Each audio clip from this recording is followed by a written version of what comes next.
It's your boy, Coach K, and we back with another one. Just in case you ain't get the memo, do understand at the end of the day, you can do all the abs in the world, but you do need to focus on reducing the body fat. That's gonna be the most important thing. But like I told y'all before, me personally, I always like to start off my routines with abs. I've noticed that if I do abs at the end, 9 times 10, they don't get done. So what we're gonna do is we're gonna start off with abs. We're gonna keep it simple. I'm gonna do 3 sets of 10 on this one. We're gonna hop on another machine after this. I'm gonna try my best to actually try to give you a little bit of dialogue as we go along.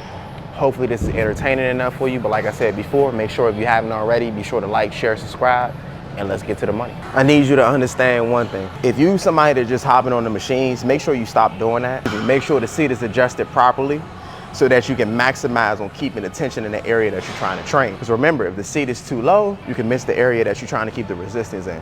If it's too high, same thing. Make sure you kind of play with the seating position to make sure that you're at the right angle where the seat is angled correctly so that you can keep the tension in the area that you're trying to train.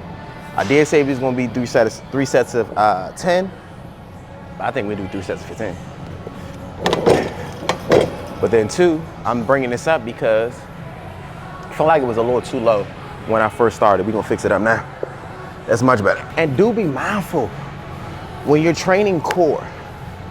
If you don't already have the core strength or stability right now, focus on body weight movements. Also, even if on an intermediate or advanced level, if you're starting to incorporate weights, you don't have to do or load the abs with a lot of weight. I do want you to understand that. I see people get on this machine all the time and want to put a 45 on there. Me personally, my abs are pretty decent. I don't go over 25. 25 is more than good enough. So do understand that when you're doing a lot of this stuff, you don't have to overload a lot of these areas with weight. A few areas that you don't need to train with heavy weight and you can get great results are shoulders and abs, just to start off. I'm gonna just give you those 2. We can talk about that a whole nother time, but we got some ab work to do. 15, that's all we doing. 3 sets of 15, we're moving on. So now we going to the next exercise. The next exercise is gonna be one of my favorites, hanging leg raises. Me personally, I don't really just like the hanging leg raises just for the resistance on the lower body, but I actually like that it helps strengthen the forearms as well as shoulder stability from just hanging. And if you notice that you rock a little bit more, do me a favor and do exactly what I'm doing. Keep the tension in the abs. Toes, touch the platform. Go up, boom, as high as you can go. You just want to get 2 of these, 10 of these. Trust me, if you start off with those will help you work up to not even having to worry about touching the feet.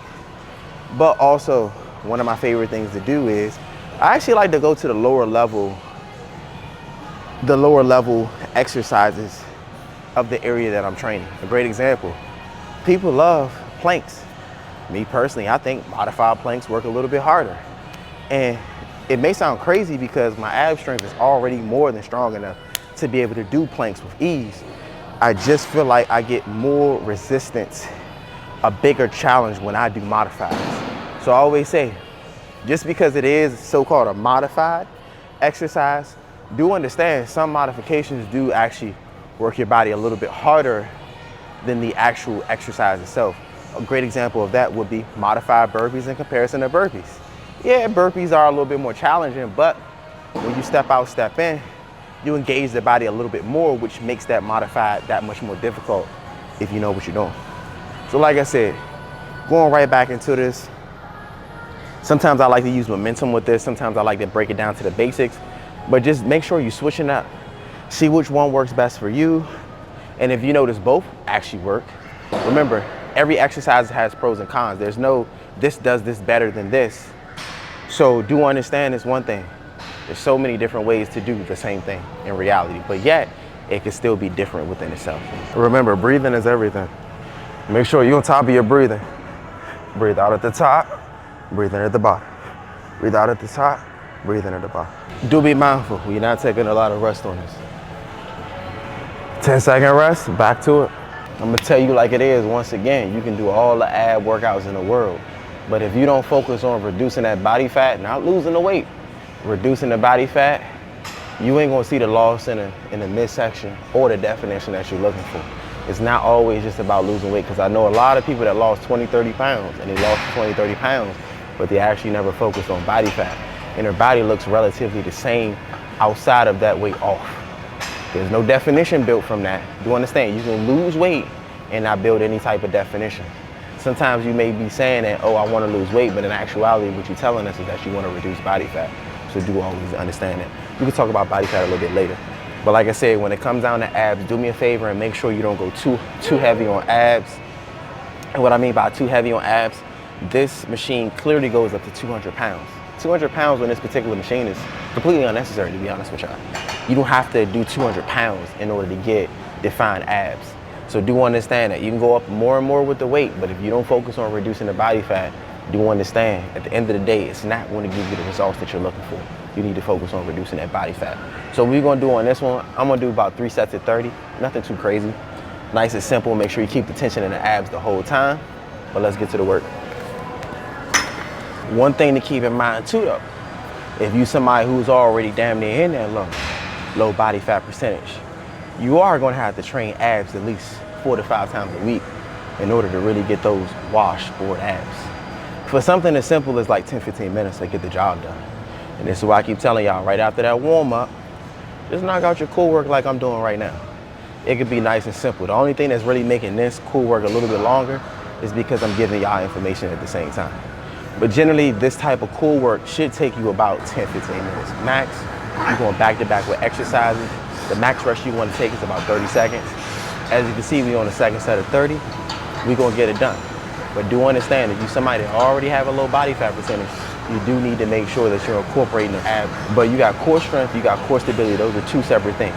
So for example, when you're on the bench press, not only do you need core strength, but you need core stability when you start going up with the weight. Same thing when it comes down to squats and deadlifts. You're going to need a certain amount of core strength as well as core stability to be able to move the weight efficiently.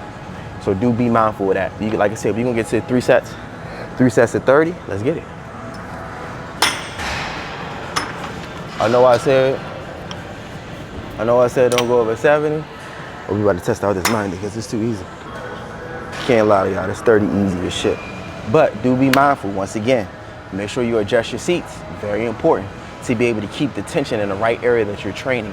Also, when we're using machines, the whole objective, well, one of the objectives when using machines is to make sure, build and develop a better mind and muscle connection.